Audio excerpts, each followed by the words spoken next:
तस्मै श्रीगुरुवे नमः। श्रीचैतन्यमनोभीष्टं स्थापितं येन भूतले स्वयं रूप कदा मह्यं ददाति स्वपदान्तिकं। वन्देऽहं श्रीगुरु श्रीयुतापदकमलं श्रीगुरुं वैष्णवाभ्य श्रीरूपं साग्रजातं सहगणरघुनाथं वितं तं सजीवं साद्वैतं सावधूतं परिजनसहितं कृष्णचैतन्यदेवं श्री राधा कृष्ण पादां धरालिका श्री विशाखावितं सदा। हे कृष्ण करुणा सिंधु दीनबंधु जगतपते गोपेश गोपिका कांत राधा कांत नमस्तुते। तप्त कांचन गौरांगी राधे वृंदावनेश्वरी विश्वभानुसुते देवी प्रणमामि हरिप्रिये। वाञ्छाकल्पतरुभ्यश्च कृपा सिन्धुभ्येव च पतितानां पावनेभ्यो वैष्णवेभ्यो नमो नमः। जय श्री कृष्ण चैतन्य प्रभु नित्यानंद श्री अद्वैत गदाधर श्रीवासादि गौर भक्तवृंद। हरे कृष्ण कृष्ण कृष्ण हरे हरे हरे राम राम राम हरे हरे। तो today we are going to start chapter number 4 the roads of the foolish and the wise. तो आज हम लोग चौथा अध्याय स्टार्ट करने वाले कि जो बुद्धिमान लोग होते हैं और जो भोले लोग होते हैं वो किस दिशा में चलते हैं।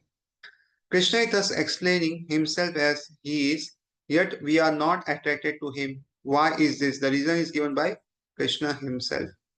तो कृष्ण तो बहुत आकर्षित है, लेकिन हम उनसे आकर्षित क्यों नहीं हो रहे? तो उसका कारण दिया है। दैवी है एष गुणमायी मम मया दुरत्यया मामेव ये प्रपद्यन्ते माया में तम तरन्ति ते। The divine energy of mind, consisting of three modes of material nature, is difficult to overcome, but those who have surrendered to me can easily cross beyond it. तो ये भगवद्गीता का वर्ष नंबर 7.14 है। वो कहता है कि भगवान की जो शक्ति है, जो ये तीन उसमें गुण है भौतिक प्रकृति के, वो बहुत दुर्गम है, बहुत मुश्किल है अगर हम उसको उसके ऊपर आ सकते हैं। लेकिन जो भगवान की शरण लेते हैं वो आराम से इसे पार कर सकते हैं। The material world is pervaded by the three qualities of material nature. तो ये भौतिक जगत में तीन गुण में सब लोग उस तीन शक्तियों से कार्य करते हैं। All living entities are influenced by these qualities. If they are primarily influenced by the mode of goodness, they are called Brahmanas. And if they are influenced by the mode of passion, they are called Kshatriyas. If they are influenced by the mode of passion and ignorance, they are called Vaishyas. And if they are influenced by the mode of ignorance, they are Shudras. This is not an artificial imposition due to the birth or social status, but is according to guna or the mode of nature under which one is operating. तो अगर आप देखोगे हर कोई जीव के कुछ ना कुछ गुण होते हैं, और एक होता है जो प्राइमरी यानी जो पहला गुण, और एक सेकेंडरी होता है जिसको क्या बोल सकते हैं हम, एक मुख्य गुण है और एक गौण गुण है। तो मुख्य गुण अगर आपका सत्व गुण है, सत्व में सब कार्य करते हैं, तो फिर आप ब्राह्मण है। अगर आप मुख्य गुण जो आपका है वो रजोगुण है तो आप क्षत्रिय है। अगर आपका मुख्य गुण रजोगुण और तमोगुण है तो आप वैश्य है।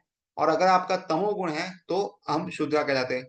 इसका मतलब क्या है, तमोगुण में शूद्र क्यों कहते हैं? क्योंकि शरीर का बल ज्यादा है, बुद्धि का कम है, तो इसलिए फिजिकल वर्क ज्यादा कर सकते हैं। शुद्रा मतलब कोई गलत चीज नहीं है एक्चुअली, अभी बहुत गलत समझते हैं। लेकिन शुद्रा का मतलब क्या है, जो व्यक्ति बुद्धि का इस्तेमाल नहीं करता लेकिन शरीर का कार्य कर सकता है। ब्राह्मण जो होते हैं बुद्धि का इस्तेमाल करते हैं।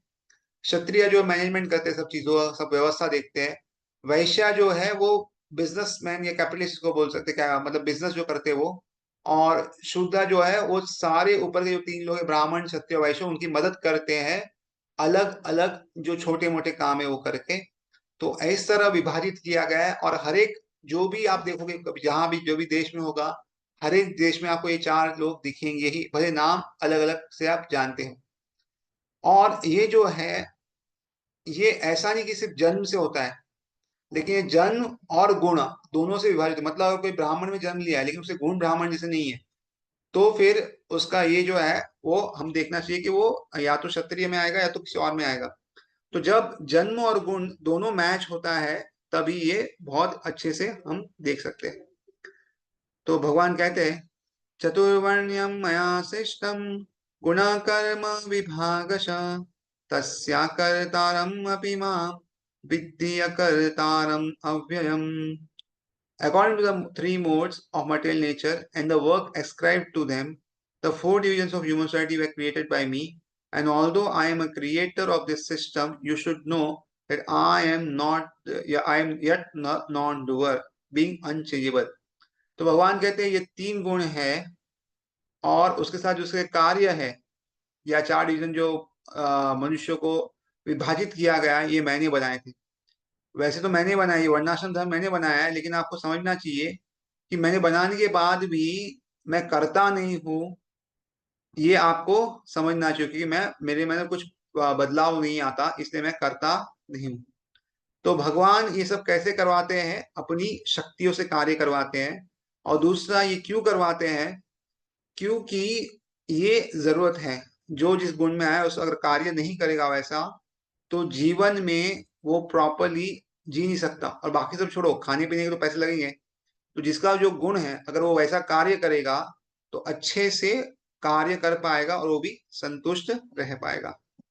It is not that this system refers to the perverted caste system in India. Sri Krishna specifically states guna karma vibhagasha. Men are classified according to the guna and the or the mode under which they are operating, and this applies to men all over the universe. तो ये जो भगवान ने रीत बताई है ये आजकल का जो धर्म अपना होता है वैसा नहीं है. आजकल का जो कार्य होता है या किसी को भाव देते किसी को नहीं देते, किसी को बोलते कि आप नीच हो ऊंच हो, तो वैसा सिस्टम नहीं है. ये भगवान का बनाया सिस्टम है. और ये जो है वो कहता है गुण और कर्मा दोनों से विभाग होता है. खाली जैसे बहुत लोग बोलते हैं अगर जन्म हुआ तो ब्राह्मण है, ऐसा नहीं है. गुण और कर्म दोनों से अगर ब्राह्मण कार्य तो ब्राह्मण है, या दोनों क्षत्रिय कार्य तो क्षत्रिय है. दोनों अगर गुण और जन्म दोनों से वैश्य कार्य करे तो वैश्य है, नहीं तो नहीं. केवल जन्म के आधार पर हम व्यक्ति को नहीं जान सकते कि वो कौन से कर्म कर सकता है. इसका मतलब ये नहीं कि पूरा जन्म बेकार है. देखो किसी ब्राह्मण के घर पे अगर जन्म हुआ तो कुछ तो होगा तभी वहां जन्म हुआ. लेकिन क्या होता है फिर संस्कार नहीं होते और दूसरे गुण भी बहुत बार नहीं होते, तो फिर वहां पे हमें सोचना पड़ेगा. When Krishna speaks, we must understand that whatever he says is not limited but is universally true. तो भगवान जब कुछ भी बोलते हैं तो ये समझना नहीं चाहिए कि ये खाली कुछ भौतिक जगह के लिए नहीं है, ये पूरी दुनिया के लिए सही है. अगर आप देखो कहीं पे भी ये अप्लाई करोगे तो ये आपको मिलेगा, भले नाम अलग हो लेकिन ये चार चीज आपको अवश्य मिलने वाली है. He claims to be the father of all living entities. Even the animals, aquatic trees, plants, worms, birds and beasts are all claimed to be sons. तो भगवान यहाँ पे कहते हैं कि मैं सबका पिता हूँ. सबका मतलब सिर्फ मनुष्य का नहीं, जानवरों का, जो मछली वगैरह जो जल में रहती है उसका, पेड़ पौधों का, फिर कीड़े मकोड़ों का, फिर पंछी के, फिर अलग अलग जो बीज या मक्खियाँ या जो भी घूमती है, हनी भी है, जो भी मधुमक्खी है, जो भी है, वो सब कौन है? उनके पुत्र. यानी जितने भी जीव है भगवान के पुत्र हैं.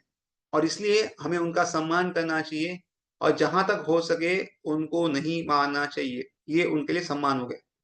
Shri Krishna asserts that the entire universe is illusioned by the interaction of the three qualities of material nature.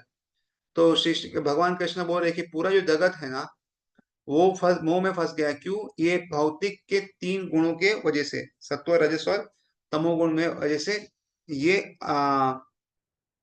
इधर फंस गया है. और क्या है? और therefore we cannot understand God. तो क्योंकि हम जो है हमको सब कुछ बराबर दिखता नहीं है.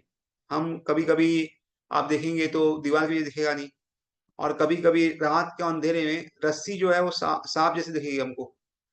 तो इसलिए हमारा जो देखना है वो शास्त्रों के आधारित होना चाहिए. और इसीलिए अगर हमें भगवान को समझना है तो हम उसी तरह समझ सकते हैं, नहीं तो हम भगवान को नहीं समझ सकते. अगर अब तीनों गुणों में रहेंगे तो हम क्या है, हमेशा अंधकार में रहेंगे और इसलिए हम भगवान को नहीं देख पाते. What is the nature of this illusion and how it can overcome, that is explained in Bhagavad Gita. तो ये अंधकार क्यों है या हम लोग क्यों नहीं देख सकते, तो ये भगवान और कैसे इसको बाहर आना है ये भगवत गीता कहता है. देवी एष गुण माया माई मम माया दुरत्यया मामेव ये प्रपद्यन्ते माया में तम तरन्ति ये. तो हमने ऊपर का यहाँ पे पढ़ा था कि कैसे बहुत ही यहाँ पे हमने पढ़ा था कि कैसे ये जो उनकी शक्ति है ये बहुत ही शक्तिशाली है और हम उसको ऊपर नहीं आ सकते। लेकिन सेकेंड लाइन क्या है, लेकिन जो भगवान की शरण लेते हैं वो आराम से इस भवसागर को पार कर सकते हैं। इतनी शक्ति उसमें आ जाती है, भगवान देते हैं। No one can get rid of the entanglement of the three qualities of material nature by mental speculation. तो अपनी मनगढ़ंत कल्पनाओं के साथ कोई भी इस जगत की तीनों गुण का जो आ, काल्पनिक चीजें हैं उससे बाहर नहीं आ सकता, या अगर ये तीन गुणों में अगर कोई बंध गया है तो उससे बाहर नहीं आ सकता। क्यों नहीं आ सकता? This three gunas are very strong and hard to overcome. ये तीन गुण है बहुत ही शक्तिशाली है कि जिससे हम ऊपर आ सके। Can't we feel how we are in the grip of material nature. हमें बहुत बार अनुभव भी होता है कैसे हम भौतिक शक्तियों में फंस गए। द वर्ड गुण also means rope. When someone is bound by the three strong ropes, he is certainly very tightly secured. तो गुण का मतलब क्या होता है? रस्सी भी कहते हैं गुण का मतलब। और उसका मतलब क्या है, जब कोई ये तीन गुणों के रस्सी से बन जाता है ना तो बहुत वो बुरी तरह उसमें फंस जाता है। Our hands and legs are all bound by the strong ropes of goodness, passion, and ignorance, and we therefore are we therefore to abandon hope? No, for here Sri Krishna promises that whoever surrenders unto him is at once free. तो हमारे हाथ पैर जो है सत्वर गुण रजोगुण और तमोगुण से बांधे दिए गए हैं।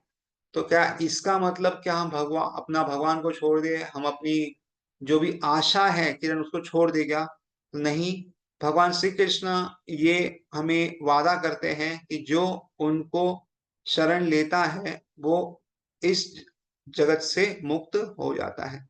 When one becomes Krishna conscious, whether in this way or that way, he becomes free. तो जब कोई कृष्णा भावनिक बन जाता है तो इस तरीके से या उस तरीके से वो मुक्त हो जाता है। We are all related to Krishna, for we are all his sons. हम लोग सब कृष्ण से संबंध रखते हैं क्योंकि हम सारे ही कृष्ण के पुत्र हैं। A son may have a disagreement with his father, but it is not possible for him to break that relationship. तो कभी कभी हम देखते हैं कि कोई कोई बच्चों का जो है माँ बाप से झगड़ा हो जाता है, लेकिन उसका मतलब ये नहीं है कि वो संबंध तोड़ दे। ऐसा नहीं होता। In the course of his life, he will be asked, who is he? And he will have to reply, I am the son of so and so. तो बहुत लोग उनके जीवन में पूछेंगे आप किसके पुत्र हो, और उनको बताना पड़ेगा कि मैं इसका इसका पुत्र है। That relation cannot be broken. We are all sons of God, and that relation with Him is eternal. But we have simply forgotten. तो ये जो संबंध है भगवान के साथ इसको हम तोड़ नहीं सकते। हम लोग सब भगवान के पुत्र हैं और ये जो संबंध उनके साथ है ये शाश्वत है, ये अभी का नहीं है, ये हमेशा से चलता आ रहा है और चलते रहेगा। और इस लेकिन समस्या है कि हम भूल गए। जैसे बहुत बार हम देखते हैं ना, कुंभ के मेले में कोई भाई बिछड़ जाते हैं और फिर बड़े होके मिलते हैं, तो क्या है वो भूल गए, बिछड़ गए। बाद में कोई आते हैं, अरे आप दोनों भाई है यहाँ बिछड़ गए, फिर उनको लगता है अरे ऐसा है क्या? ठीक है। तो उस तरह हमारा भगवान के संबंध है लेकिन किसी कारणवश हम भूल गए हैं। Krishna is all powerful, all famous, all wealthy, all beautiful, all knowledgeable, and he is full of renunciation as well. तो ये कृष्ण की जो छह मेन शक्तियां हैं, आप बोलेंगे ये सबसे ज्यादा शक्तिशाली है, सबसे ज्यादा उनका नाम है, सबसे ज्यादा धन दौलत उनके पास है, सबसे खूबसूरत भगवान कृष्ण है, सबसे ज्ञानी भगवान कृष्ण है, और साथ में ही सबसे वैराग्य भी कृष्ण के पास ही है। Although we are friends of such great personality, we have forgotten it. If a rich sons, if rich man's sons forget his father, leaves home and becomes mad, he will lie on the street to go to sleep, or he may beg money for food, but all of this is due to his forgetfulness. तो हमें समझना चाहिए कि हम हमारे पास हाँ ऐसे दोस्त हैं लेकिन हम भूल चुके हैं।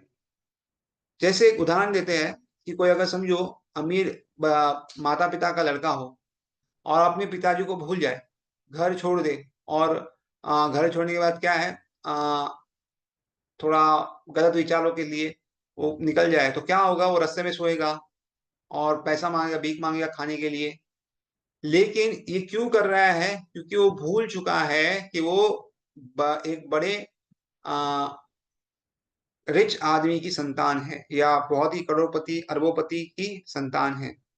If someone, however, gives him his information and that is simply suffering because he has left his father's home and that his father is a very wealthy man and owner of a vast property, is anxious to have him return, the person is a great benefactor. लेकिन किसी तरह अगर उस बच्चे को ये जानकारी दी जाए कि उसे जो जीवन में दुख सहन करना पड़ रहा है, वो इसलिए सहन करना पड़ा है कि वो अपने पिताजी का घर छोड़ दिया है और उनके जो पिताजी हैं वो बहुत ही धनी आदमी है और साथ में ही उनके पास बहुत सारी संपत्ति है. और यही नहीं, वो तो चाहते हैं कि आप उनके पास वापस आए और इसीलिए अगर कोई ऐसा कहता है तो बहुत भाग्यशाली है और जो व्यक्ति जिससे समाचार मिला वो भी बहुत भाग्यशाली है. In this material world, we are always suffering under threefold miseries. The miseries arising from body and the mind, from other events and natural catastrophes. तो हम इस भौतिक जगत में तीन दुखों से बारंबार पीड़ित रहते हैं, आदि दैविक, आदि भौतिक और आदि आध्यात्मिक. यानी जो हमें जो जीव देते हैं, परेशानी करते हैं, हमारा शरीर परेशान करता है और ये प्रकृति जो है हमें परेशान करती है, कभी ठंडी ज्यादा, कभी गर्मी ज्यादा, कभी भूकंप आ गया, कभी ये वो, तो ये सब हमें बहुत परेशान करता है. Being covered by illusion by the modes of material nature, we do not take account of this miseries. लेकिन हम काम रखते हैं क्योंकि ये जो तीन गुण है वो हमें कभी देखने दे कि हम लोग कितने इस अलग अलग दुखी चीजों में पड़े हैं. However, we should always know that in the material world we are undergoing so much suffering. लेकिन हमें याद रहना चाहिए हमेशा कि इस भौतिक जगत में हम बहुत सारे दुखों से लड़ रहे हैं. One who has sufficiently developed consciousness, who is intelligent, inquires why he is suffering. तो अगर कोई सही में बुद्धिमान व्यक्ति है तो वो क्या करेगा, वो अपनी चेतना के साथ विचार करेगा कि मैं क्यों इस दुनिया में इतना दुख सहन कर रहा हूं. I do not want Mrs, मुझे जीवन में कोई दुख नहीं चाहिए. वाई एम आई सफरिंग, तो फिर मैं क्यों इस तरह सहन कर रहा हूं. When this question arises there is a chance for becoming question of consciousness. तो जब ये सवाल किसी के मन में आता है तब एक मौका उसको मिलता है कि कैसे वो भगवान का भक्त बन सके. As soon as we surrender ourselves to Krishna, He welcomes us very cordially. It is just like a lost child who returns to his father and says, "My dear father, due to some misunderstanding, I left your protection, but I have suffered. Now I return to you." The father embraces his son and says, "My dear boy, come on. I am so anxious for you all the days you are gone, and now I am so happy you have come back." तो ये कैसा बताया गया है, जैसे हम भगवान की शरण लेते हैं तो भगवान क्या करते हैं, बहुत प्रेम से हमें आदर सम्मान के साथ बुलाते हैं.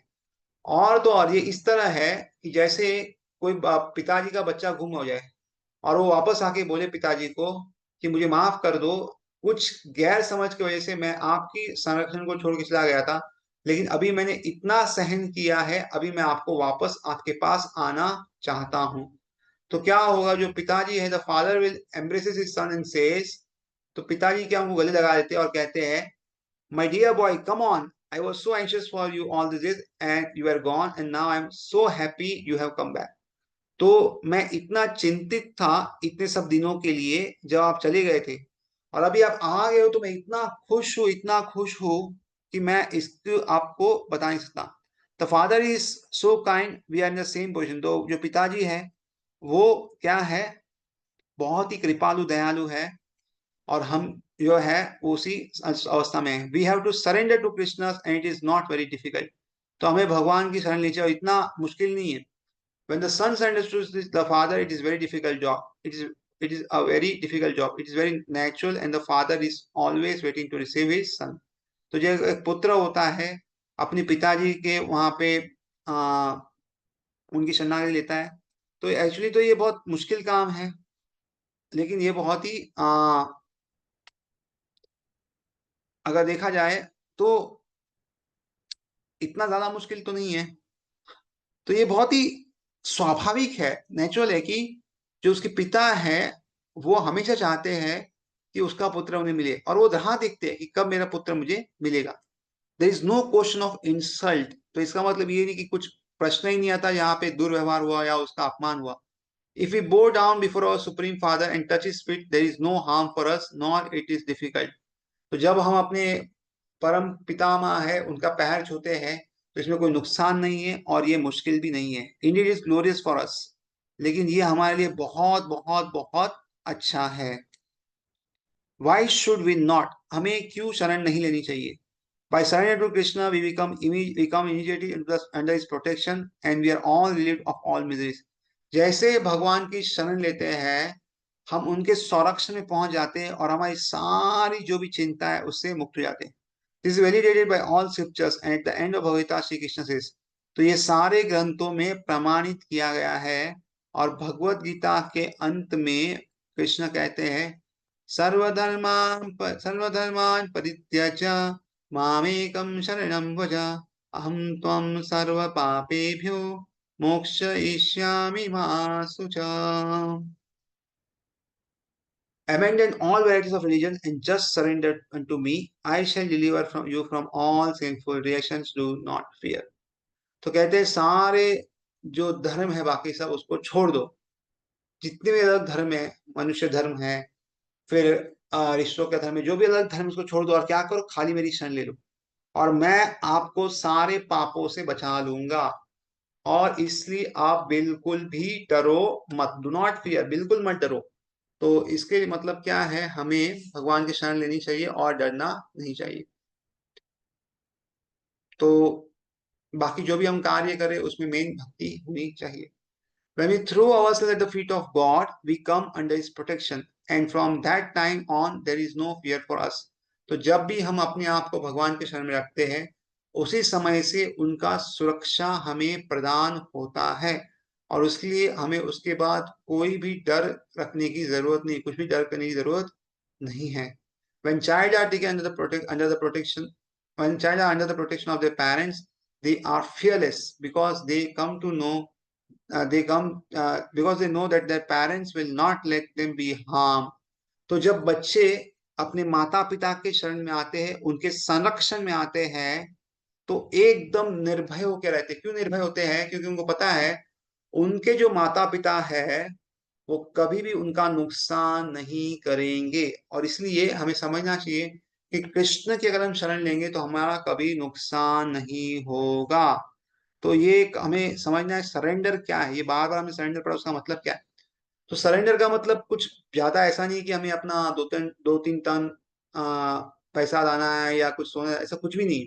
सरेंडर का मतलब क्या होता है, भगवान कहे देखो मैं गोलोक वृंदावन में नाच रहा हूँ, आप भी मेरे साथ नाचो, मैं यहाँ पे इतना खा रहा हूँ, पी रहा हूँ, आनंद कर रहा हूँ, आप भी मेरे साथ आके इसका आनंद प्राप्त करो। बस इसी का मतलब सरेंडर है।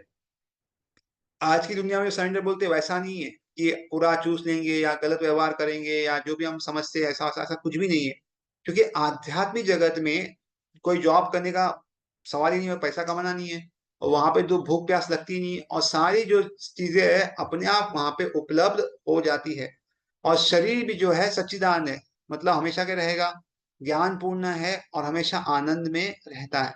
तो वहां पे ये यहाँ का जो भौतिक जो हमें डर लगता है कि अगर हम लोग किसी का शरण लेंगे, किसी के अधीन हो जाएंगे तो वो हमारा फायदा उठाएगा, बहुत कुछ है, वो वहां पे अप्लाई नहीं होता। क्योंकि वहां पे सब सच्चिदान है और वहां पे सिर्फ और सिर्फ प्रेम का ही आदान प्रदान होता है। भगवान अलग अलग लीलाएं करते हैं, भक्त खुश होते हैं, फिर भगवान भक्तों को खुश देख के भगवान को और उत्साह आता है कि और याद लाएगा और ऐसे इस परस्पर चलता रहता है। तो इस तरह ये आगे चलता है। इससे सरेंडर का मतलब ज्यादा ये नहीं समझना चाहिए कि सब कुछ छोड़ के सब वहां पे जाना है, ये करना पड़ेगा वो करना पड़ेगा, ऐसा कुछ भी नहीं है। बहुत आनंद की सिवा केवल आनंद गंध, बस एकदम आनंद ही है इसमें और कुछ भी नहीं है। माम एवा ये प्रपद्यन्ते, Krishna promises that those who surrender to him have no cause for fear। तो भगवान कृष्ण ये कहते हैं कि जो भी उनका शरण लेता है उनको कोई भी डरने की चीजों की, डरने की कुछ भी आवश्यकता नहीं है। If surrender to Krishna is such a easy thing then why don't people do it. तो अगर भगवान की शरण लेना इतना आसान है तो भगवान की शरण लेने में लोग हिचकिचाते क्यों है, और या लोग क्यों उनकी शरण नहीं लेते। Instead there are many who are challenging the very existence of God.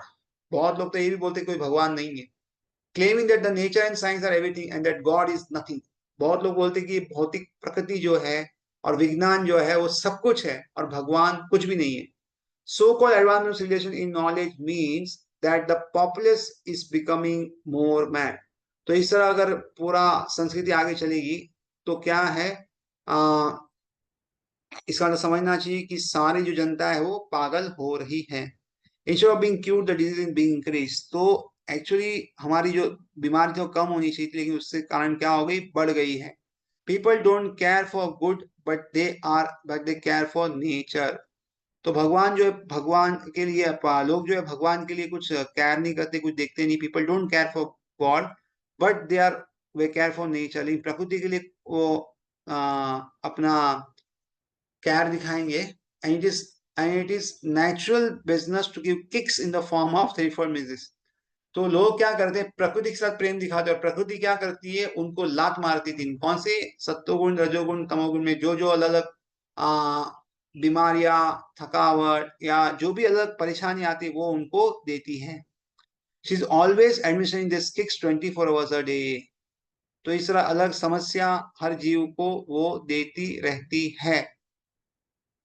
However, we have become so accustomed to being kicked that we think it's all right and consider it to be a ordinary course of things. लेकिन हम लोग को इस तरह अलग अलग लात खानी पड़ी 24 घंटे तक। तो अभी हम ही इससे क्या हो गए हैं, लात खाते खाते हम ऐसे ढल गए हैं अभी कि अभी कितना भी मारो वो ठीक है, ये सब सही है, ऐसा हम समझते हैं। और अगर इससे कुछ विपरीत हो तो हम समझते हैं गलत है। We have become very proud of our education, but we tell material nature, thank you very much for kicking me. तो हम लोग को बहुत गर्व है हमारे जो भी हम पढ़ाई कर रहे हैं उस पे, हमारा जो ग्रंथ है उस पे, यानी भौतिक जो भी हमें ज्ञान मिला है, एजुकेशन मिला है, उसके लिए हमें बहुत गर्व है। लेकिन अगर हम भौतिक प्रकृति को बोले कि बहुत अच्छा हुआ आपने मुझे इतना मारा, अब और मारिए और मारिए, तो ये बराबर नहीं है। Thus deluded we think that we have even conquered material nature. तो कभी कभी हम भ्रम में आके सोचते कि हमने ये जो भौतिक शक्ति को हमने पराजय हमने उसको मात दे दी है और हम यशस्वी हो गए। But how it is so, nature is still inflicting upon us the miseries of birth old age is in that how has anyone solve this problem. तो भगवान कहते हैं कि सब लोग अंधकार में हैं और हम सोचते कभी कभी कि हमने इस भौतिक जो प्रकृति है उसके ऊपर आ गए, लेकिन ये कैसे है हमें लगता नहीं। बिकॉज आज भी अगर देखें प्रकृति जो है हम पे कुछ ना कुछ जन्म मृत्यु जरा व्याधि ऐसे दुख देती ही रहती है। और इस जो भी समस्या है, क्या इसका किसने हल निकाला है? Has anyone solve this problem? किसने भी क्या इसका हल निकाला है? अगर नहीं तो फिर क्या है, ऐसा हमें सोचना चाहिए। तो हम आगे का अगले बार पढ़ेंगे then what is advancement civilization made. तो ये हम आगे पढ़ेंगे। तो बहुत बहुत धन्यवाद। अगर कुछ प्रश्न है तो लिख सकते हैं, नहीं तो फिर हम इसको विराम लेंगे।